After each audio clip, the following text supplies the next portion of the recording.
Maraming salamat. Salamat po sa araw na ito. Dalangin po namin ang inyong pong pangunguna sa amin na inyong buksan ang aming mga puso't kaisipan.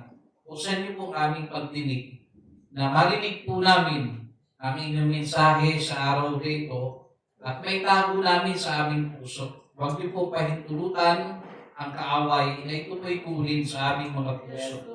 Tulungan niyo po kami na sa pamamagitan ng aming mapag-aaralan, mabigyan po kami ng kaalaman at ito po Diyos ay magsilbi kalakasan po namin sa aming paglilingkod sa inyo. Samahan niyo po kami at mangyari nawa Panginoon na ang inyong kalooban, na ang inyong banal na Espiritu ay inyo pong isugo sa amin at muli niyo pong i-refresh ang aming Espiritu.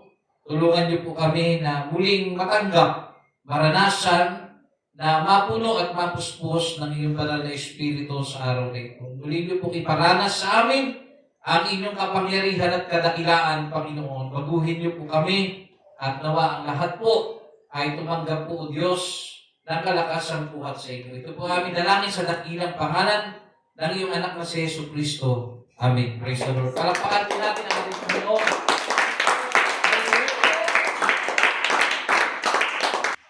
So sa oras mong ito, last week, pinag-aralan natin yung patungkol sa rapture o yung pagdating ng ating Panginoon. Ngayon naman po, sa ikalawang bahagi, ang paksa na ating pag-aaralan, where will the rapture take place? So, biglang Tagalog mga kapatid, saan po pwesto ang pag-agaw o yung rapture? Pag sinabing rapture, pag-agaw.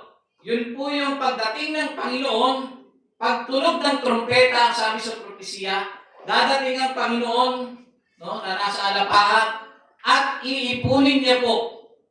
No, pag sinabing rapture, dadagitin niya. Nakita na po kayo ng agila mga kapatid na nagdadagit ng biktima. Amen. Yung crew niya, mga kapatid, kukunin niya tapos iaangat niya sa ere. So gano'n na gano'n po ang mangyayari na pagdating ng Panginoon, dadagitin niya po tayong lahat. Lahat ng mga mananampalataya. Hindi po lahat ng tao, ha? Lahat ng tao na mananampalataya ng ating Panginoon, kukunin niya. At sabi ng Biblia, babaguhin daw po tayo.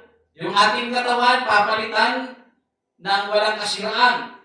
At tayo po ay lilipad sasalubong sa Panginoon, mga kapatid. Mapapalitan po ito. Kaya nga, yung nakaraan, last week, pinanood po natin kung paano po yung pagsasadula ng rapture, may iwan po talaga yung mga damit natin.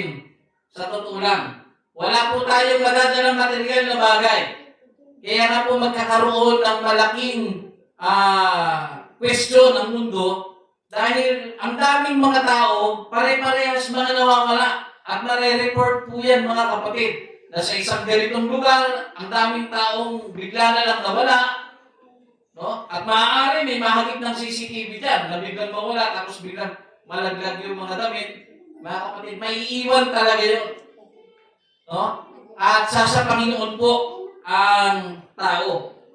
Ang sabi dyan, magpakailanman. Doon na po tayo titira. Kasi yan, katotohanan po, hindi po itong lugar na ito ang ipinangako ng Diyos sa atin. Amen. Kaya nga sabi ng Biblia, huwag nating ilagak ang ating kaisipan, no, dito sa mundong ito. Kung kayo po gusto niyo pa rin magpakayaman dito, at para bagang, alam niyo yun, napupudpud, nauubos ang buhay mo sa pagtatrabaho, tapos hindi mo iniisip mga kapatid yung future mo, sa harapan ng Panginoon, kawawa ka. Hindi po masama mag-isip ng future mo dito sa lupa kung anong gusto mong mangyari paglaki mo, pero may mas may mataas na future mga kapatid. Yun po yung ikalawang buhay. Naunawaan po natin. So, where will the rapture take place? Saan daw po pwesto ito mga kapatid? So, basahin po natin ang teksto. Ang magiging pundasyon ng ating pag-aaralan ay 2 bersikulo. Dito po sa Matthew chapter 24 verse 44 na sinasabi, Kaya nga, kayo'y magsihanda naman, sapagkat paririto ang anak ng tao sa oras na hindi ninyo iniisip. Okay? So ito po ay pagpapakita ng aral ng ating Panginoon na tayo daw po ay magsipaghanda sapagkat siya po ay darating sa oras na hindi natin iniisip o hindi natin inaakala. No, nawa natin, dadating daw po ang Panginoon sa oras na hindi mo inaakala. At sa ikalawa pong talata, Matthew chapter 24 verse 36. Ang sabi diyan, ngunit tungkol sa araw at sa oras na yaon, walang nakakaalam, kahit ang mga anghel sa langit, kahit ang anak, kundi ang Ama lamang. So wala pong makakaalam, kahit, biruin nyo ang anghel, pinakamalapit na yun sa Panginoon doon. Nandun din sila sa karya ng Diyos. Kahit sila hindi nila alam, mga kapatid, kung kailan babalik ang Panginoon. Nakita niyo? Sino lang daw po nakakaalam? Ang amang nasa langit. So ito po mga kapatid, sa ating pag-aaralan, ang layunin po ng ating pag-aaral ay ihanda po tayo sa magiging kaganapan ng daigdig na ito. Ano ba ang mangyayari? Saan daw po pupwesto ang rapture? So meron po tayong tatlo na pag-aaralan at ito po mga kapatid ay patungkol sa pre-tribulationism. Pangalawa, post-tribulationism. Ikatlo po mga kapatid ay yung tinatawag na mid-tribulationism. So una, dito po sa pre-tribulationism, when we say tribulation, mga kapatid, pag sinabing tribulation, kapighatian. Ang sabi ng Biblia, darating ang malaking kapighatian na hindi pa nararanasan ng mundong ito, magbuhat ng ito ilalangin. Nakita po ninyo mga kapatid, may malaking kapighatian na magaganap sa mundong ito na kahit kailan ay hindi pa nangyayari. Ganun po siya kalaki. Ganun po siya, sumasabi pa natin, nakakatakot. Lindol po mga kapatid minsan 1 minuto. Nakakatakot na Pati aftershock, minsan hindi ka na makatulog Di ba? Ano pa mga kapatid? Yung epidemya, yung nagkaroon po ng ano ba yan? COVID. No, ang daming natakot ng mga tao. Pero hindi pa yun ang kapighatian, mga kapatid. May sinasabi ang Biblia na malaking kapighatian. Naunawa natin, mga kapatid. So ngayon,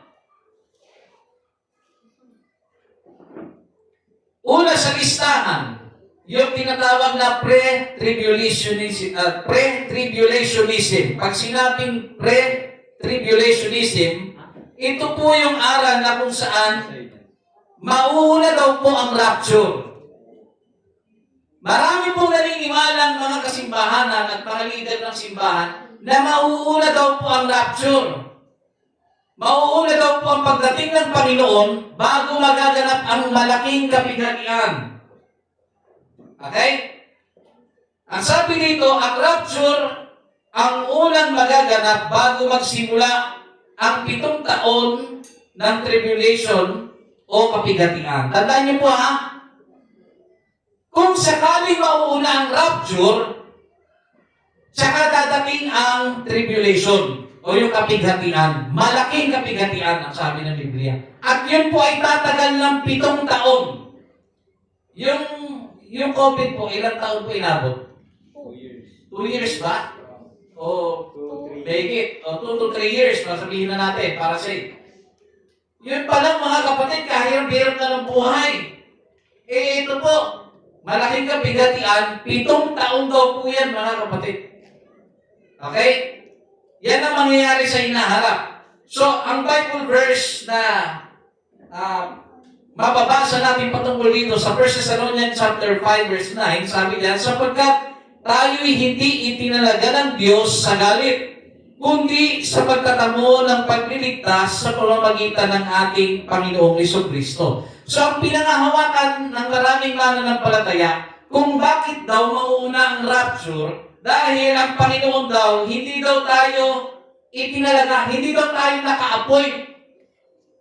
Hindi tayo naka-appoint, mga kapatid, sa galit ng Diyos. Tandaan niyo po may galit ang Diyos na kung saan ay ilalabas niya.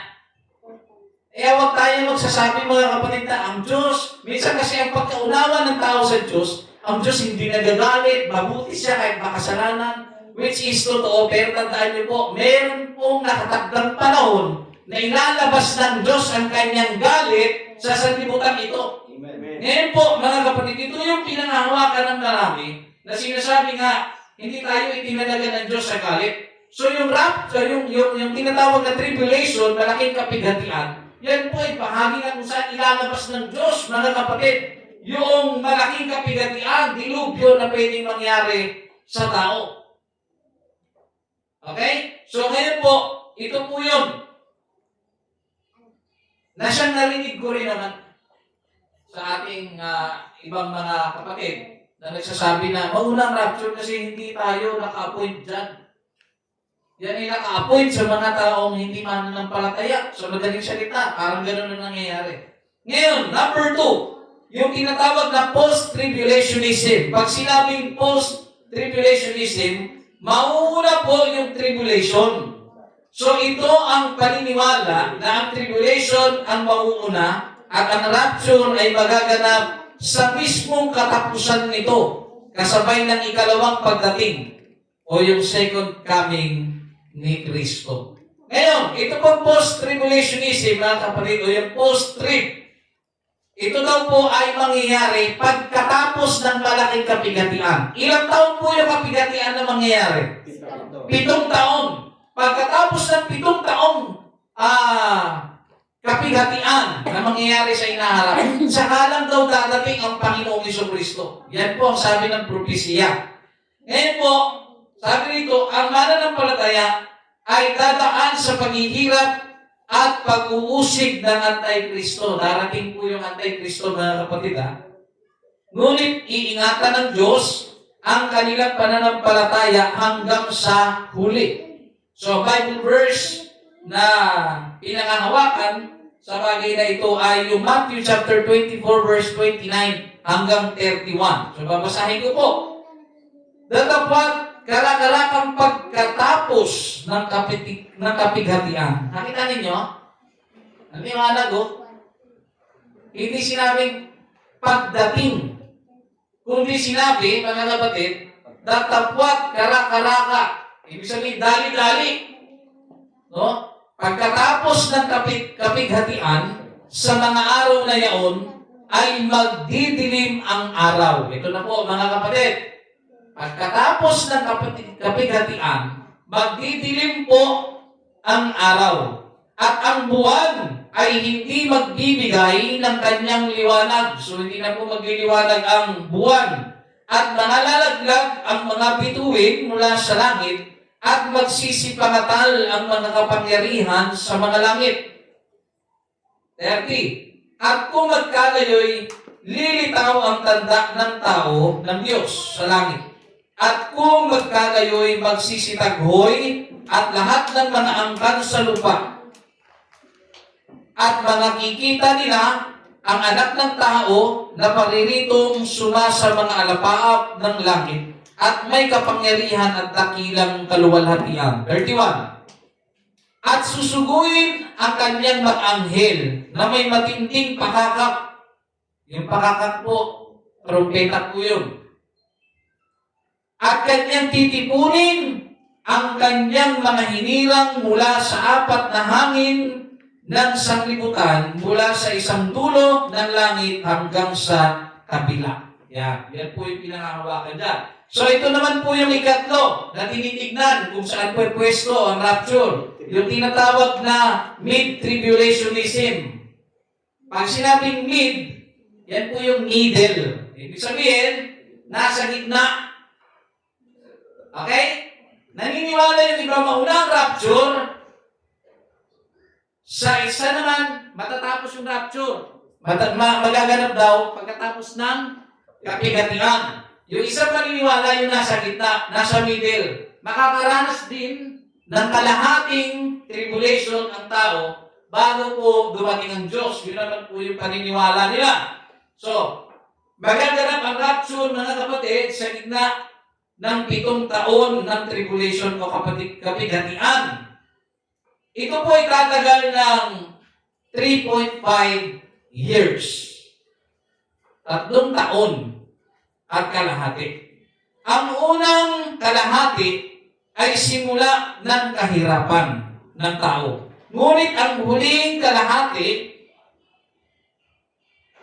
ay ang matinding kapighatian, Great Tribulation, kung saan ibubuhos ang puot ng Diyos, kaya doon pa lang aagawin ang iglesia. Bible verse, mga kapatid, 1 Corinthians chapter 15, verse 52, sa isang sandali, sa isang kisap mata, sa huling pagtunog ng pakaka, sapagkat tutunog ang pakaka at ang mga patay ay mga bubuhay na maguli na walang kasiraan at tayo'y babaguhin. Iniuugnay ito sa ikapitong trompeta sa pahayag o yung revelation, mga kapatid. So ngayon, ang tanong, alin talaga ang mauuna? Okay? Ito po ay malaking question ng buong Kristyanismo. Kailan talaga mauuna? O kailan talaga mangyayari ang pagdating ng Diyos? Mauuna ba siya bago mag-tribulation? O tribulation muna, mga kapatid, bago siya dadating? O makakaranas tayo ng tribulation ng kalahati ng 7 taon bago siya dadating? Ngayon po sa ating pong pagpapatuloy, para sa maraming teologo, ang pre-tribulation o pre-tribulationism na ang rapture ang mauuna bago ang tribulation. Ang naituturing o ituturing na may pinakamataas o malakas at pinakamatibay na sistematikong paliwanag sa Biblia. So ito naman po. Sobrang daming naniniwalang mananampalataya na mauuna daw po ang rapture o pagdating ng Panginoon. So bakit? Alamin natin, mga kapatid, ano ba yung kanilang pinanghawakan o pinagbatayan? Meron po tayo dito 4 na matibay na ebidensya. So may ebidensya sila, mga kapatid. At katuwiran kung bakit marami ang naniniwala rito. Number 1, ang katangian ng tribulation ay puot ng Diyos.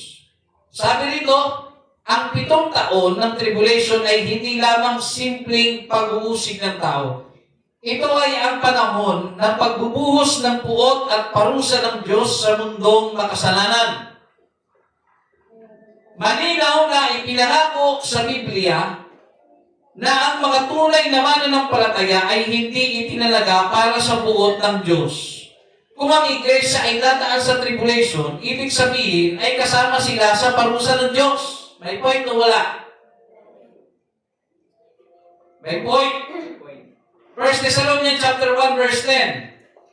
At upang hintayin ang kanyang anak mula sa langit na kanyang ipinangon sa mga patay, si Jesus nga na nagliligtas sa atin mula sa galit na darating. O, nakita niyo, mga kapatid. Ito yun. Nagliligtas sa atin mula sa galit na darating. Nakita niyo? Number 2, ang pagkakaiba ng rapture at ikalawang pagdating. O yung second coming, mga kapatid. Okay, pakinggan niyo po, mga kapatid. Iba po yung rapture at saka yung second coming. Yung rapture, dadating ang Panginoong Isus na sa alapaap lang. Nandiyan lang siya sa langit. Hindi siya bababa rito. Yung pangalawa, bababa si Jesus mismo rito sa lupa.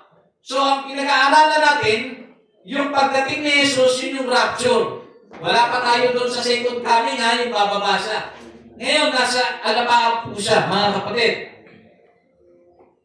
Ang pagkakaiba ng rapture at ikalawang pagdating o yung second coming, sa rapture, mga kapatid, si Kristo ay darating sa ulap upang agawin at iligtas ang kanyang iglesia. Okay? Inuulit ko po, yung rapture daw po Darating si Kristo, nasa ulap lang siya. Maliwanag po ba? Sa ulap lamang po siya at aagawin o iniligtas ang iglesia. Mababasa po yan sa 1 Thessalonians chapter 4 verse 16 hanggang 17. Ito ay biglaan ayon sa 1 Corinthians chapter 15 verse 51 hanggang 52. Yung second coming naman mga kapatid, pakinggan niyo po, si Kristo ay bababa sa lupa kasama ang kanyang mga banal upang humanay at makipaglaban. Yan na po yun, mga kapatid. Kasama po tayo dyan. Revelation chapter 9, verse 11 hanggang 14. At Matthew chapter 24, verse 30. So, explanation tayo sa explanation, mga kapatid. Upang maganap ang dalawang magkaibang pangyayari na ito, kailangan may puwang na panahon sa pagitan nila. Gets niyo mga kapatid? Kailangan may puwang. Darating muna ang rapture bago yung second coming. Kailangan may puwang mga kapatid. May nakapwesto ron.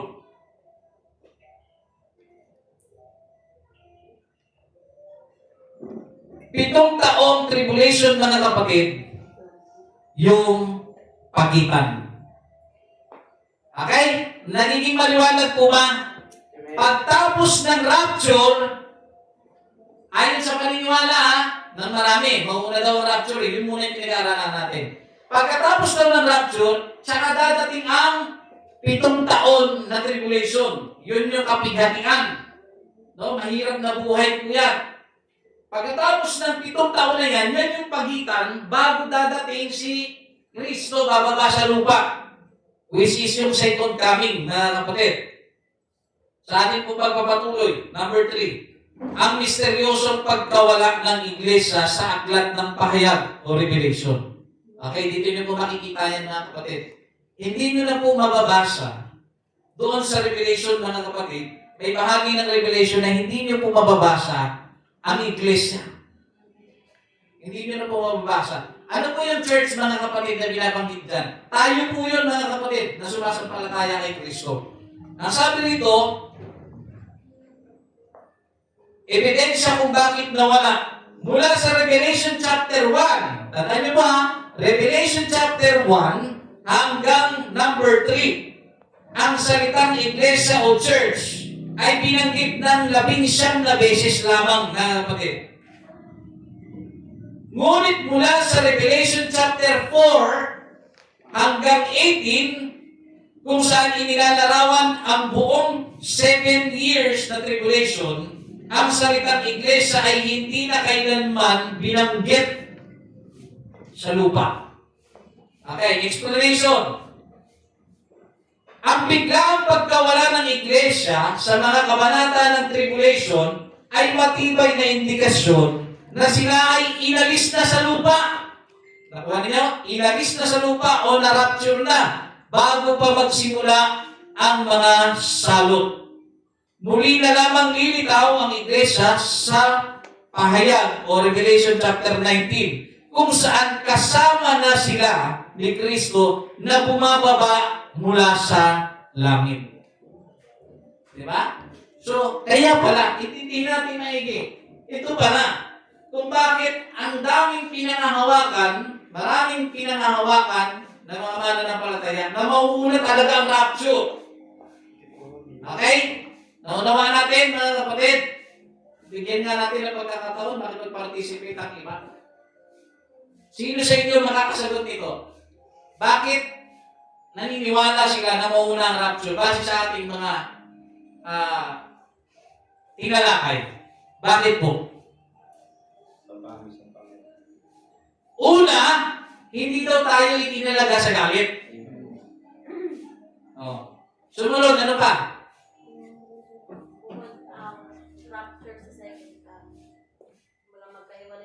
Magkahiwalay po yun, mga kapatid. Ano pa?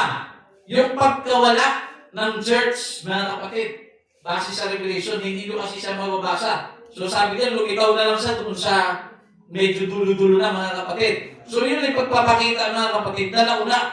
Ito pa, ika-4, napatunay, ebidensya, bakit nauna daw ang rapture. Ito po yung ang pagpigil sa Antikristo.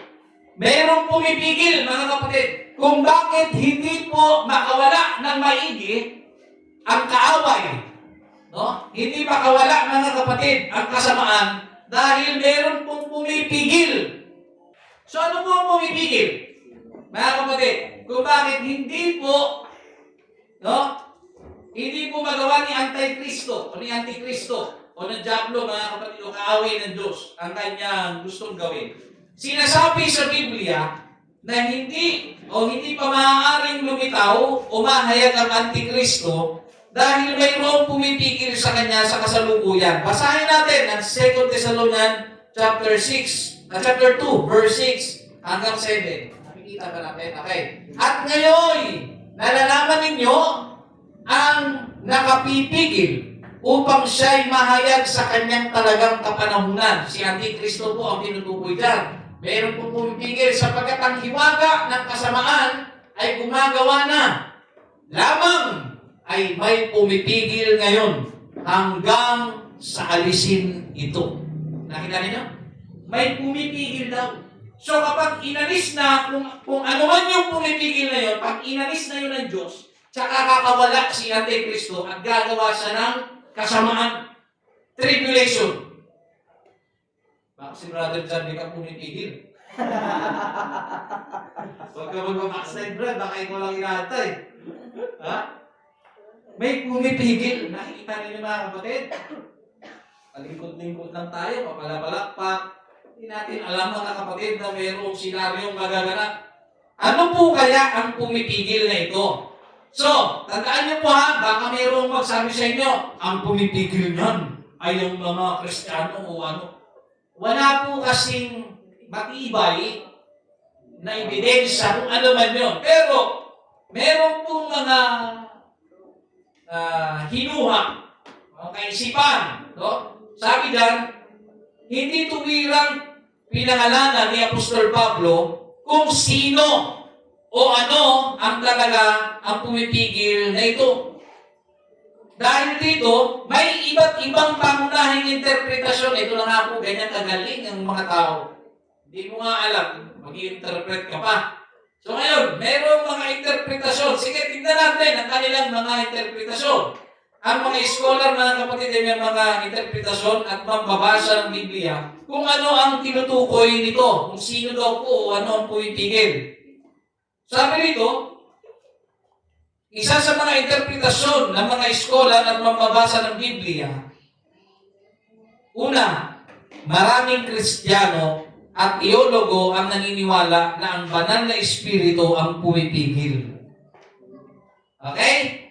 Okay, lagay niyo po ito sa isipan ninyo. Kaya hindi po makatagos ang Antikristo at hindi pa maganap-ganap ang tribulation o yung kapighatian, paghihirap na pwedeng danasin ng tao dahil po sa bagay na ito, mga kapatid.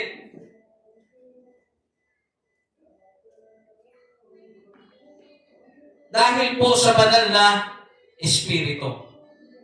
Number 2, kumikilos siya sa pamamagitan ng simbahan o ng mga mananampalataya sa lupa.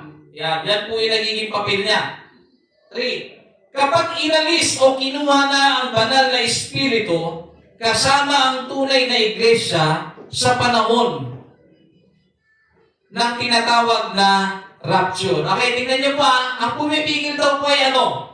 Banal na espiritu. Kapag inalis na po yung banal na espiritu, tandaan niyo po, ang church ay mayroong Holy Spirit.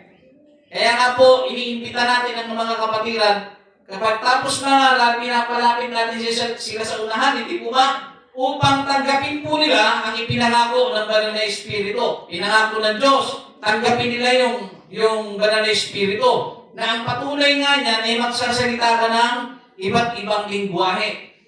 Okay?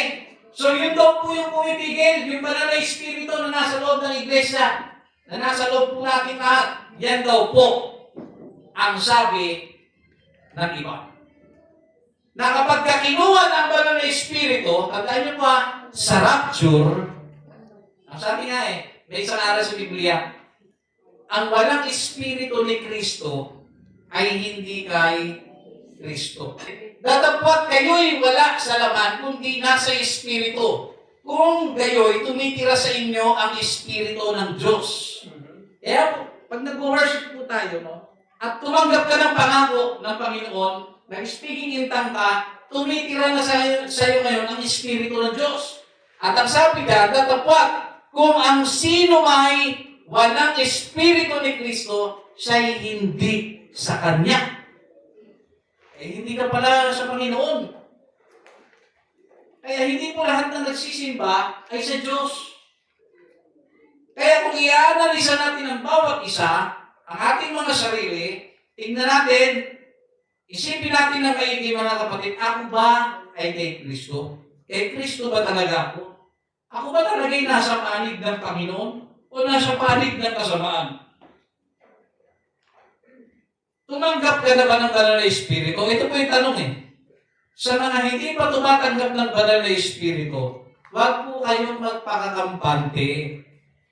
Akala po ninyo, basta-basta lang yung altar call pagkatapos ng preaching, binibigyan kayo ng kalayaan pumunta sa unahan, itaas ang kamay ninyo, purihin ninyo yung Diyos. Akala ninyo ganun-ganun lang yung mga kapatid. Binibigyan kayo ng pagkakataon.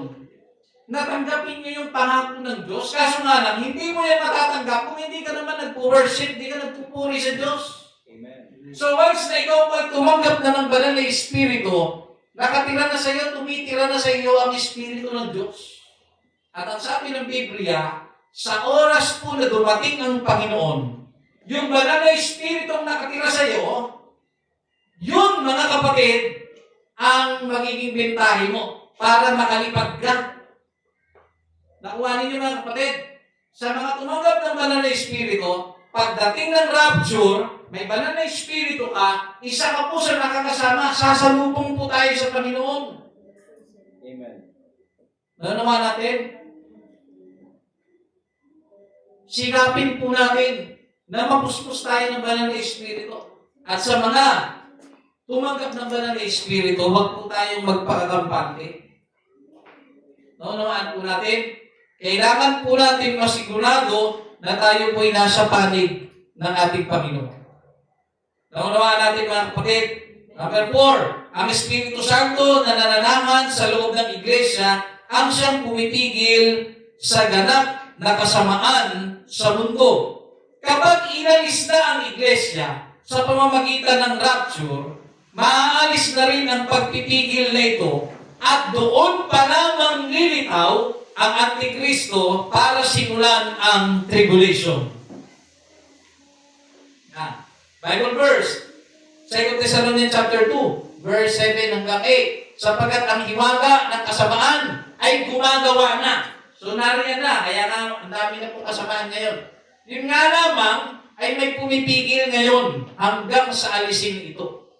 8. At kung magkakayoy, mahayag ang tampalasan na papatayin ng Panginoong Hesus ng hininga ng kanyang bibig at sa pamamagitan ng paghayag o pagkahayag ng kanyang pagparito ay lilipulin.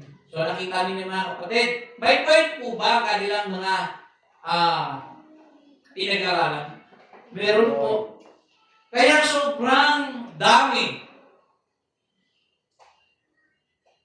nang naniniwala, sobrang dami nang naniniwala na mauuna po ang rapture.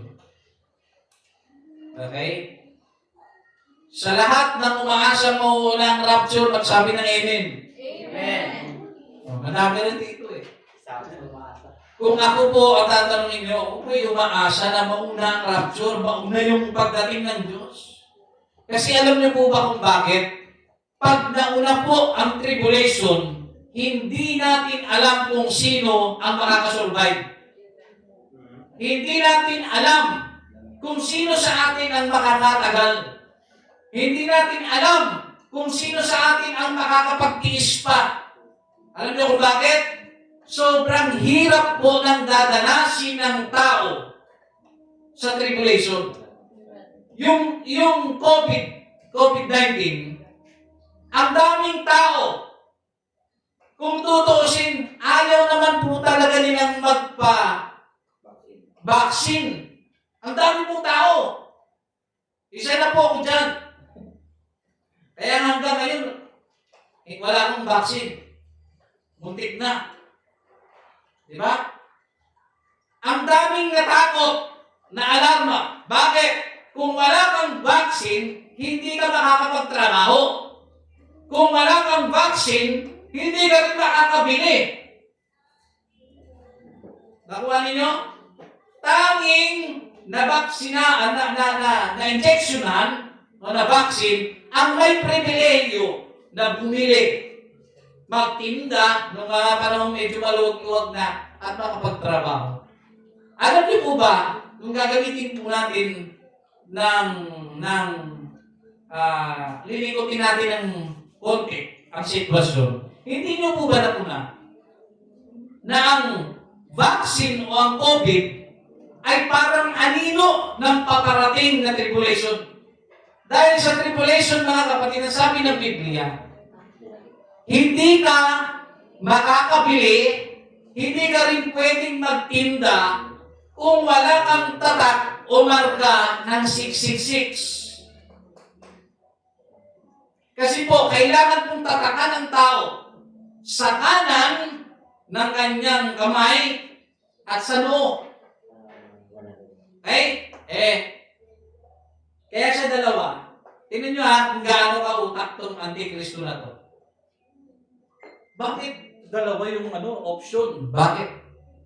Kasi may taong putol ang kanang kamay. Nagis nyo? Para sigurado. Wala. May option tayo dyan, pre. Halika. Sa loob. Gano'n ka-utak? Wala naman magsasabi na, wala akong kanan, wala rin akong noo. Di pugot ulo mo. Wala kang ulo. Nakita ninyo mga kapatid? Ganyan po ang mangyayari. Hindi ka makakapagtinda. Hindi ka pwedeng bumili, mga kapatid. Ang sabi dyan, if I'm not mistaken, mga kapatid, habang lumalalim tayo, hahabulin natin yan, mga kapatid.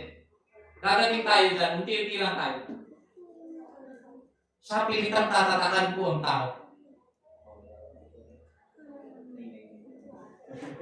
Mga kapatid, sa pilitan.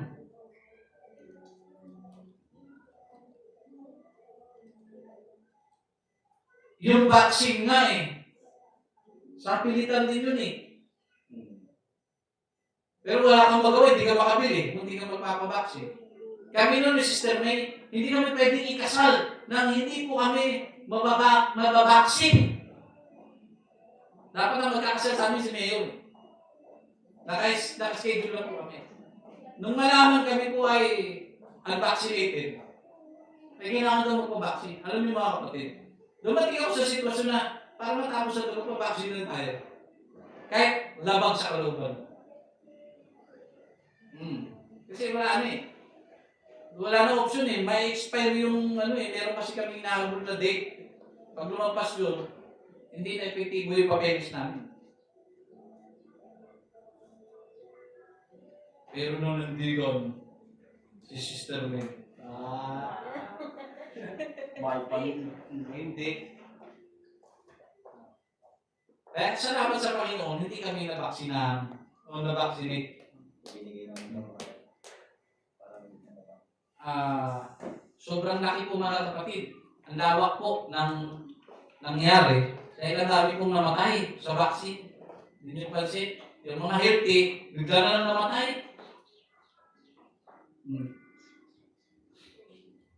So hindi natin alam kung anong pinaplano mga kapatid. Ako naniniwala, merong isang point ng kadiliman na nag-aari dito sa mundo. Hindi niya lang mailabas mga kapatid ang kasamaan na ito dahil nga may pumipigil. Okay? Kung ako naman ang inyong tatanungin, labas, lihis sa araw na ito. O ako lang personal, ang tatanungin niyo kung sino pumipigil? Ang church. Yan ang aking pananaw. Church.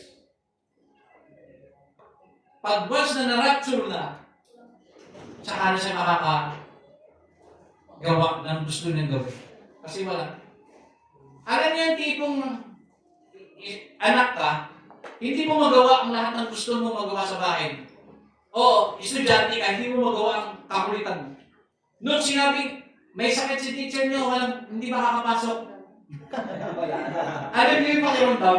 Alam niyo yung pakiramdam mga kapatid? Ewan ko kung nangyari sa inyo yan, ha? Nagsisigaw kami sa room namin, sobrang saya. Dahil wala ang teacher namin. Oo. Sa kabila din, walang teacher. Alam nyo, sa sobrang saya namin, magkaibang section kami. Nagkuha na ng kanya-kanyang bottled water na mga mineral. Minsan, nalalaki pa ng Wilkins, manggulan naman. Nagbubukbukan kami na magkaibang section. Sa sobrang saya namin mga kapatid. Parang ganun.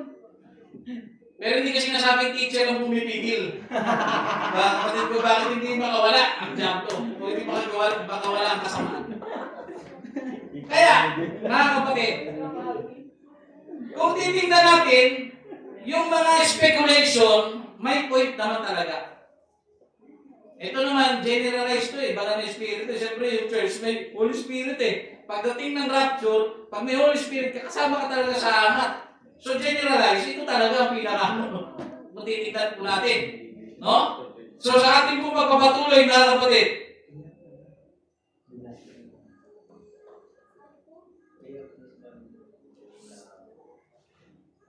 tandaan, ito po, meron tayong dapat alalahanin. Bagamat ito ang pinakamalakas na theological framework, mga kapatid, pag sinabing framework, ito po yung, kumbaga, pinaniniwalaan ng general, mga kapatid, na organization. Sabihin na natin gano'n. So, bagamat ito po ang pinakamalakas na theological framework para sa marami, ang layunin ng aral ng rapture ay hindi para magtalo, kundi para bigyan ng pag-asa at pag-ibangin ang loob ng bawat Kristiyano. 1 Thessalonians chapter 4, verse 18. Sabi niyan, kaya't mag-aliwan kayo sa isa't isa ng mga salitang ito. So ito yung pinag-aaralan natin kung tayo magtalo o hindi. Sabi ng, doon ako sa majority. Doon kami sa maunang rapture. Ay ito naman sa kabila, ay doon kami sa gitna. Yung isa naman, ay doon kami sa pagtapos na ng tribulation. Hindi mo rin pwedeng sabihin mali ka. At sabihin siya, tama ka. Hindi. Dahil mga kapatid, yung ating teksto, kung babalikan po natin ang Matthew, chapter 24, verse 44, sinasabi po ng Biblia, kaya nga, kayo'y magsihanda naman sapagkat paririto ang anak ng tao sa oras na hindi ninyo inaasahan. So, ang pinopoint dito, kung mauna ang rapture, o mapagitna tayo ng tribulation, o matapos ng tribulation, hindi na yun ang pinag-uusapan. Ang tanong dito, saan ka nakaposisyon? Nasaan ka nun? Baka nung tumunog yung trumpeta, nasa bingguhan ka. Ay hindi ka makakasama, kapatid. Di ba? O, pag tunog ng trumpeta, nagraragbi ka na nun kasi nag-backslide ka. Hindi ka rin makakasama. Naunawaan po natin, mga kapatid. So, kailangan po natin maging mapagbantay dito. Sabi ng Biblia, magbantay kayo. So, conclusion, bago tayo magtapos, mga kapatid. Where will the rapture take place? Saan po pwesto? Okay? Saan daw po pwesto?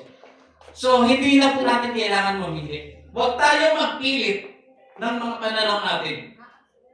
At magkaroon tayo ng isang paniniwala na rapture muna. Hindi ganun. Hindi po ganun ang iglesia ito. Mga kapatid. Okay? Ang dapat natin gawin, ang dapat na tanong dito mga kapatid, where will you be positioned on the day of the rapture? Saan ka nakapwesto? Ang ating tinatalakay, saan nakapwesto, saan po pwesto ang rapture? Pero ang dapat pala natin mas ma-realize, saan ka nakapwesto? Ano ang spiritual na kalagayan mo sa panahong mag-rapture o sa panahon na mag-tribulation? Nasaan ka? Gaano ka katibay? Tandaan niyo po mga kapatid kung ngayon pa lang, huwag ko kayo masasaktan Papagaanin ko lang itong salita na ito, pero hindi ko maiwasan talaga masakit pa rin. Ha? Huwag ko kayo magagawa. Kung ngayon pa lang, nahihirapan na tayong maglingkod sa Diyos ng tuloy-tuloy. Alam niyo, pag dumating ang tribulation, patapusan mo na. Amen. Ano naman natin? Kung sa COVID-19 pa lang, nakumbinsi tayong magpabaksin dahil kailangan kasi hindi ka makakabili, hindi ka makakapagtrabaho. Paano po ang tribulation? Pagka walang tatak ng halimaw, ang tatak mo ng halimaw ay 666. Pag wala kang tatak at hindi ka nagpatatak, walang trabaho. Ano ba? Hindi ka makakakain. Ano ba? Sa pilitan kang tatatakan. Mga kapatid, tingnan po ninyo ang pagkakaiba ng COVID. Kung sa COVID pa lang, bumigay po tayo mga kapatid kung dadating ang tribulation. Gaano kakatibay mga kapatid? Gaano tayo maninindigan sa Panginoon? Naunawaan po natin? Kung ngayon pa lamang, pasensya na ulit, pero pagagaanin ko, pero hindi may iwasang masakit. Kung ngayon pa lang, nahihirapan po tayong maglingkod ng tuloy-tuloy. Paano kung dadating ang tribulation, mga kapatid? Ito pa matindi. Yung magsasabi ko na hindi, kahit anong mangyari, hindi ako magpapatatak. Hindi nga. Paano kung yung panahon na yan, may anak kang maliit? Nakukuha nyo? Nakikita nyo kung saan tayo pupunta? Gutom na gutom ang anak mo. Hindi ka makabili dahil wala kang tatak ng demonyo. Matitiis mo ba ang anak mo mamamatay sa gutom? Diyan na lalabas ang pananampalataya, mga kapatid. Ano? Sasabayan mo bang mamatay ang anak mo? O isasakripisyo mo ang sarili mo na magpatatak ka para lang mabuhay ang anak mo?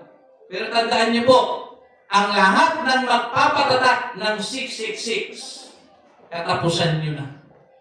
Dahil pagmamayari na kayo ng diablo. Maliligtas po ma? Kung ito ay pagmamayari na, wala na. Nakuha ninyo? Ganyan po kahirap. Pare-parehas po tayo umaasa. Marahil marami sa atin umaasa mauna ang rapture. Which is binabag ko ang pre-tribulationism. Next week, gululukin ng Diyos, mga kapatid, ang post-trib, ang ating pag-aaralan. Kung bakit matibay din ang ebidensya na mauuna ang tribulation. Okay? Sana po, makatin pa rin kayo, mga kapatid. No? Tandaan niyo po, mga kapatid, ito lang naman po ang sa ating pinag-aaralan. Saan tayo nakaposisyon? Handa ka ba? Kung dumating na ang Panginoon, handa ka ba? Tandaan niyo po, ang paghahanda, hindi po pagkatapos ng sinyalis. Ang paghahanda ngayon. Alam niyo kung bakit? Alam niyo kung bakit pinipilit at sinisikap kong kumbinsihin kayo na ngayon ang paghahanda? Alam niyo po kung bakit? Dahil mas mabilis pa, para sa akin, mas mabilis pang sumapit ang kamatayan mo kasi sa pagdating ng Diyos. Amen. Praise the Lord. Sa aking pananaw, mga kapatid. Kasi hindi natin hawak ang panahon. Alam niyo po, naikwento ko nga po ito kanina. Noong Biyernes, marahil po patay na po ako noong Biyernes. Dahil ako po'y sasalpukin ng 4 wheels, mga kapatid. Alam niyo po, wala na pong 2 seconds yun. Wala nang 2 seconds ayon sa aking kalkulasyon. Dalawa lang din po ang rason kung bakit nagkaganon. Either na yun po ay nakatulog o lasing. Talagang halos lumilipad yung kotse, mga kapatid. Medyo mabilis din ako. Galing ako sa halag, sa bahay. Sa bahay.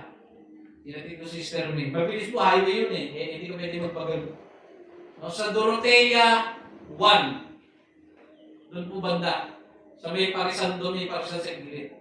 Doon po. Alam niyo po mga kapatid, sa awa tulong ng Diyos, buti mabilis nag-response ang aking isip. niligo ko talaga pa kanan mga kapatid. Hindi ko na inisip kung ano mangyayaring kasasakitan ng sidecar. Talagang talon mga kapatid sa sa gutter. Tapos biglang, hindi parang walang nangyari. Nakita ko pa nga pag ganun ko, nilingon ko pa siya. Sabay kabit siya sa linya niya. Sa likod ko, meron din kotse. Napahinto akong gano'n. Tapos yung kotse sa likod ko, pininahan ako, tapos binuksan yung kasi yung bintana niya. Parang inamusta ako. Sabi ko, muntik na ako doon. Tapos lumampas na yung kotse, pagtingin ko doon sa may parisan, yung babae, tumingin sa akin, nakangiti. Sabi niya, nakita ko yun. Kala ko, mabangga na. Sabi ko, muntik na Sabi ko, bumalik na ako sa pwesto ko, sa linya ko, nanginginig po ako mga kapatid, nanginginig ang buong katawan ko. At nagpapasalamat ako sa Diyos na hindi ko kasama si Bibi. Dahil plano ko po isama si Bibi noon. At si Bibi lagi nakaupo backdrive ko. Iniisip ko po noon mga kapatid, kung siya po yung naisama ko, tapos yung bigla ang kanan ko, hahagis siya Siya po ang mahagip doon mga kapatid. Kung maaaring mamatay si Bibi doon. Makaligtas man ako, maaaring siya mahagip doon. Kaya, habang nanginginig ako, nagpapasalamat ako mga kapatid. Dahil buhay pa. Ano nang sandali, pwede po tayong mamatay. Kung tutusin. Nasa kamay po ng Diyos ang lahat. Yung kausap mo ngayon, na malakas pa, tapos biglang mabalitaan mo, mamaya gabi, biglang hinatake sa puso. Biglang hinaibad mga kapatid. Mas mabilis yun. Kaya sinasabi ko sa inyo, mas magiging nakapaghanda po tayo. Handa po tayo spiritually. Spiritually healthy po tayo mga kapatid. Ito pa kahapon, para po alam po ninyo. Ako po ay tinamaan ng sintomas ng stroke at tawag nito, atake sa puso. Kasi maaga po dapat ang alis ko papunta sa tatay ko. Pero nung Biyernes pa lang ng gabi, namamanhit yung aking kaliwa. Tapos, ang sakit, may tumutusok. Binaliwala ko po yun, natulog ako nung gabi, tapos parang bigla akong hindi nakahinga. Nangingin sandali, nagising ako, binaliwala ako. Kinabukasan, nagtatako, di pa rin nawawala, nangingangalay ako, tapos parang nadadamay yung dito ko. Kaliwa, parang nangingipay. Ang ginawa ko po, dahil nasa panahon na tayo na hindi na malilihim ang lahat, tumingin ako sa AI. Kung ano, sabi ko, ano ba ang ibig sabihin ng ganito? Namamanhit yung kaliwa kong braso, tapos parang may tumutusok-tusok. Kasi nagbigay siya ng mga Dalawa po yung kanyang binigay, maaaring nangalay lang daw ako. Kasi di ba nag-ano ako dahil baka baka nangalay lang ako. Pero, iba na yung pakiramdam ko mga kapatid Parang may nadadamay na kaliwa ko, tapos parang medyo hinahapo ako. Kaya ang ginawa ko nun mga kapatid, lumapit agad ako sa altar, talagang inaano ko sa Panginoon, bigyan niya ako ng pagkakataon na mabuhay pa. Gusto ko mabuhay. Humihiling ako sa Diyos, mga kapatid. Hindi ako tumuloy ng umalis. Kaya umalis po ako noon, medyo nung okay po ako. Alauna, mga alauna medya. Tsaka ako umalis. Pero binabantayan ko pa rin ang sarili ko. Sa ngayon, awa tulong ng Diyos, medyo nawala naman po yung pangangalay at yung tumutusong-tusong. So, salamat po sa Panginoon. So, ano po gusto kong iparating? Alam niyo mga kapatid, hindi na po ito panahon nang, alam niyo yun, panghihina-hina ka pa sa Panginoon. Alam niyo mga kapatid, huwag niyo nang pahintulutan na mahina-hina kayo sa Diyos. Minsan choice po natin yan Hina-hina ka. Alam mo naman na ang Diyos ay makapangyarihan. Bakit hindi ka lumuhod at lumapit sa Panginoon? Nanghihina ka pala Hindi humingi ka ng kalakasan sa Diyos. Di po ba? So maghanda po tayo. So ito po, dapat po tayo sa spiritual preparation. Pakinggan niyo po. Spiritual preparation. Kailangan po makapaghanda po tayo. Ano mga oras darating ang Diyos? Una, mga kapatid, maging malapit sa Diyos. Hindi po malapit kasi malapit. Baka nung nakana sa rapture. Kasi malapit ka ang po dyan, maging malapit. Maging malapit. Okay? Maging malapit ka sa Diyos. Manalangin at magbasa ng Biblia upang lumago ang iyong pananampalataya. Kailangan po natin yung gawin. Sumunod, magsisi sa kasalanan. Okay? Sabi niya, talikuran ang masasamang gawa at humingi ng tawad sa Diyos. Alam niyo po, importante yan araw-araw. Kasi may mga panahon na hindi natin alam na nagkakasala na pala tayo, may no-open tayong ibang tao. Napaka-importante sa bawat araw, humingi tayo ng tawad. Kasi pag dumating ang Diyos na mayroon pa tayong kasalanan, baka hindi tayo makasama. Amen. Nakuha natin. Ikatlo po, mabuhay sa kabanalan. Gumawa ng mabuti sa kapwa at sundin ang mga utos ng Panginoon. Nakuha natin mga kapatid. Tatlo lamang po yan sa maraming preparasyon. Maging malapit sa Diyos, magsisi sa kasalanan, mabuhay po tayo ng may kabanalan. So sa oras po ito, bago po tayo magtapos, mga kapatid, ang ating paksa, saan po pwesto ang rapture? Mga kapatid, kung dumating ang rapture, saan ka nakapwesto? Nakapwesto ka ba sa side ng Diyos? Nakapwesto ka ba mga kapatid sa tinatawag na maayos na spiritual o hindi? Let us all stand mga kapatid.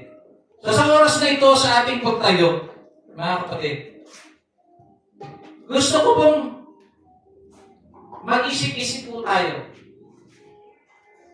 Sino ang gustong sumama sa rapture? Praise the Lord. Mga kapatid, sino ang gustong sumama sa pagdating ng Diyos? Mga kapatid, alam ko, lahat po tayo gusto nating makasama. At ramdam ko kayo at pare-parehas tayo. Nakakapagod po ang mundong ito. Nakaka-stress. Maaari iba sa atin puro lang utang. Yung iba sa atin puro lang problema. Minsan, nawawala na ng pag-asa.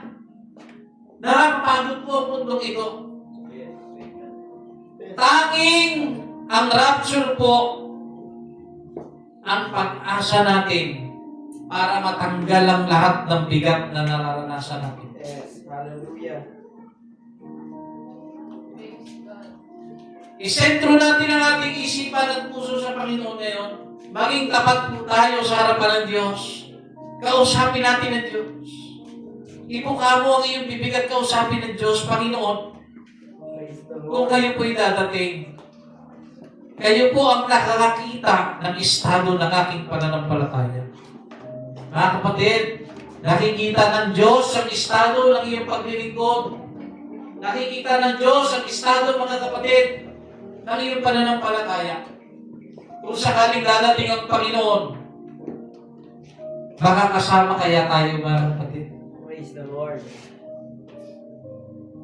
At kung sa feeling mo sa oras na ito medyo tagilid, bumalik tayo sa Diyos. Iniimbitahan tayo, mga kapatid, sa altar na ito na ilapit ang ating mga sarili. Magsisi kung kinakailangan. Pagsisihan ang ating mga kakulangan, ang ating mga kasalanan, ang ating mga nagawa. Iluhod po natin. Dalhin po natin sa Panginoon ang ating mga kabigatan.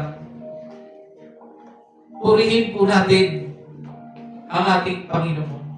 Huwag po natin nahayaan na lalabas po tayo sa oras na ito na hindi po natin maranasan, maramdaman, Hallelujah. ma-experiensya ang banal na Espiritu at presensya ng ating Panginoon. Let us come to the Lord. Let us come to the altar, mga kapatid. Huwag po tayong mahiya. Iniimbitahan po tayo ng Diyos sa oras na ito. Huwag po natin ilayo ang ating mga sarili. Huwag po natin ilayo ang ating mga puso. Ilapit po natin ang lahat sa paanan ng Diyos sa oras na ito. Nakahanda ang Diyos makinig. Nakahanda ang Diyos, mga kapatid, na umalalay. Nakahanda ang Diyos na ikaw ay yakapin at iparamdam, iparanas sa iyo na nariyan siya sa kabila ng ating mga kakulangan, sa kabila ng ating mga nagawang kamalian at kasalanan. Nariyan ang Diyos, mga kapatid. Let us come closer to God. Huwag tayong mahiya. Huwag tayong mag-alinlangan. Huwag tayong matakot. Ito po ang panahon na tayo po'y dumulog sa Diyos. Na tayo po'y manalangin sa Panginoon. Manalangin hindi lamang po para sa ating mga sarili, kundi sa ating mga mahal sa buhay. Mga kapatid, narito po ang Panginoon sa oras na ito. Inaantay lamang po tayo ng Panginoon. Inaantay lamang po tayo ng Diyos na mag-surrender sa oras na ito. Huwag po natin pagmatigasin ang ating mga puso. Praise the Lord. Mahal po tayo ng Diyos. Mahal na mahal po tayo ng Diyos, mga kapatid. Iparamdam po natin sa Panginoon ang ating pagmamahal, ang ating pananampalataya. Ihanda po natin ang ating sarili. Lumapit tayo sa Diyos. Tanda ng paghahanda sa pagbalik ng ating Panginoon. Yes. Akin po tinatawagan ang tagapanguna, mga kapatid. Let us come to the Lord, mga kapatid. Let us worship the Lord.